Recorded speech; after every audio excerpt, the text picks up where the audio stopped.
Selamat pagi dan salam sejahtera bagi kita semua. Selamat datang di podcast spesial Agenda 3 Latsar CPNS tahun 2026. Saya Mutia sebagai moderator, hari ini akan memandu diskusi yang sangat menarik bersama rekan-rekan pengelola layanan kesehatan. Ada dua instansi besar nih, yaitu Rumah Sakit Jantung dan Pembuluh Darah Harapan Kita dan Rumah Sakit Paru Dr. H.A. Rotinsulu Bandung.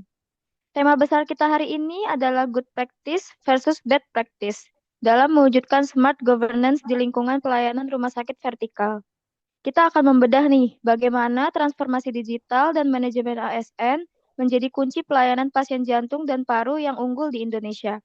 Mari kita sambut narasumber kita. Oke, sebagai rumah sakit rujukan nasional, ekspektasi publik terhadap Rumah Sakit Harapan Kita dan Rumah Sakit Paru Rotinsulu itu tentu sangat tinggi ya. Tapi jujur aja, bad practice apa sih yang menurut kalian masih jadi tantangan di pengelolaan layanan kesehatan saat ini? Baik, tantangan di RS sebesar harapan kita adalah berada di fragmentasi data yang terkadang administrasi pasien jantung yang kompleks masih mengalami delay karena data antar departemen belum sepenuhnya sinkron secara real time. Ini adalah back practice karena bisa menghambat kecepatan tindakan medis yang sifatnya kritikal. Sama halnya di Rumah Sakit Paru Bandung, bad praktek yang terasa adalah antrian pendaftaran pasien yang pada jam-jam sibuk itu terasa lama, terutama ketika terjadi maintenance pihak penjaminan BPJS yang sulit ditebak. Padahal bagi pasien dengan gangguan pernafasan, menunggu terlalu lama di ruang tertutup itu sangat berisiko. Ini menandakan layanan kita belum sepenuhnya smart jika masih ada penumpukan fisik. Oke, itu tantangannya ya. Lalu apa nih good practice yang bisa kita banggakan? Ya, pada saat ini kita sedang menguatkan rekam medis elektronik yang terintegrasi. Jadi, pengelola layanan bisa memonitoring status pasien dari pendaftaran hingga pasca operasi secara digital. Ini meningkatkan akuntabilitas dan efisiensi birokrasi dari rumah sakit. Iya, di Rumah Sakit Rodin Sulu, kita mulai memaksimalkan telemedicine dan juga registrasi online. Pasien paru dari luar kota tidak perlu antri dari subuh. Mereka cukup mendaftar online di aplikasi. Ini adalah implementasi dari Smart ASN yang berorientasi pada kenyamanan pasien.